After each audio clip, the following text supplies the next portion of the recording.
know.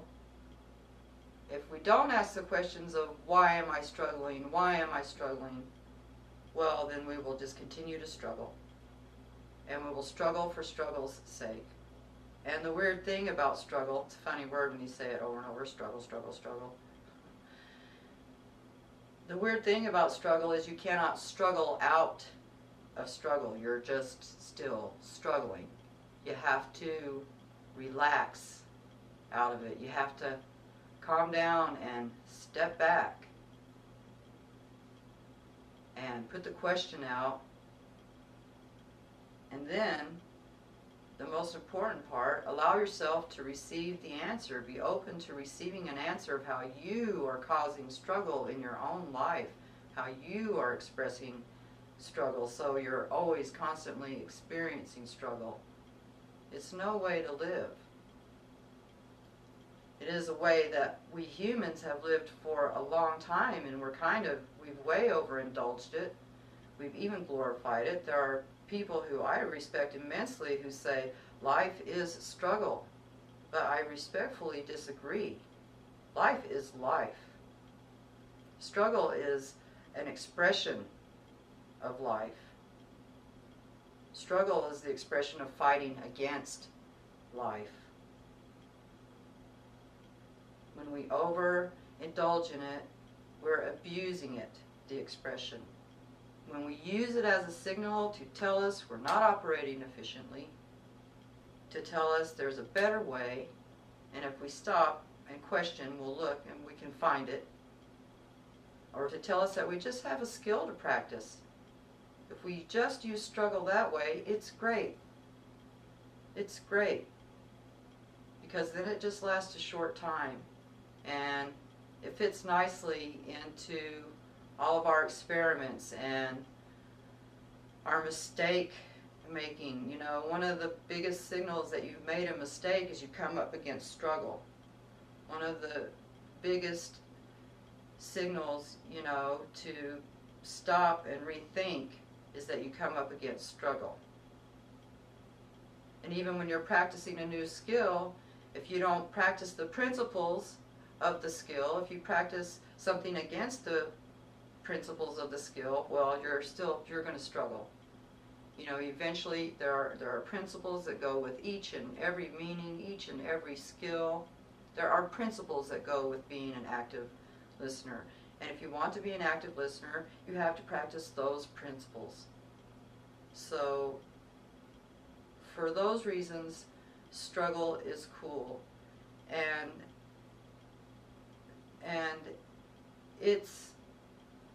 is it necessary? I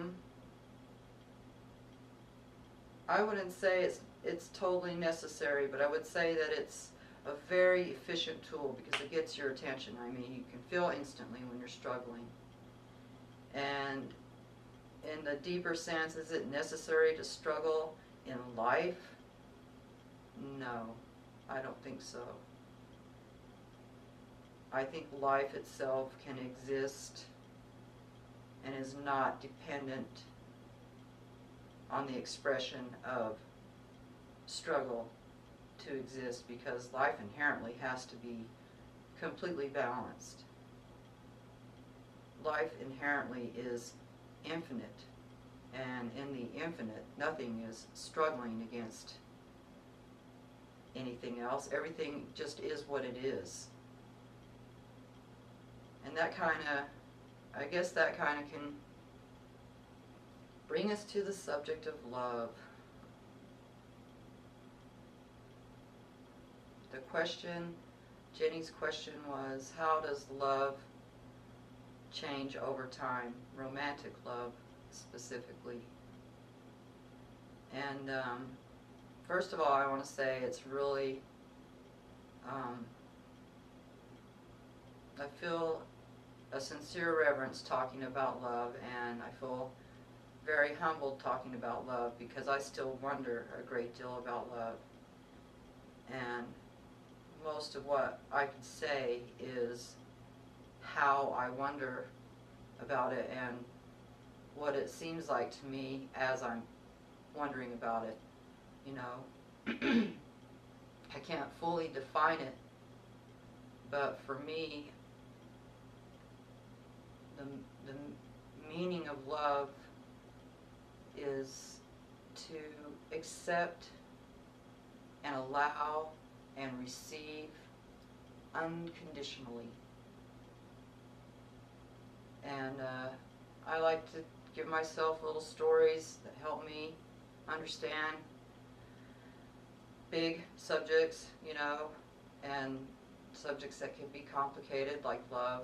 And for me, I like to think of love in relationship to freedom, and I think of love as the perfect soil that everything grows in. And freedom is like the invisible hand that's like planting all these seeds of expression, and love receives everything that freedom puts forth, and everything grows freely in that soil of love, everything equally. The flowers of passion and glory and success and satisfaction and all the beauty, and the flowers that are ugly, the flowers that are vicious, the flowers that are malicious and violent. They all grow equally in love. Everything is received in love. Now, I can say those words, and like I said, it's humbling to even think about love. And I realize that love is non-physical, that there are physical expressions of love, but love is non-physical. It's like the pure action of receiving, allowing, and accepting. And it's all done on a personal, it all feels personal. We all feel personal about love. We all feel personally received in love. And,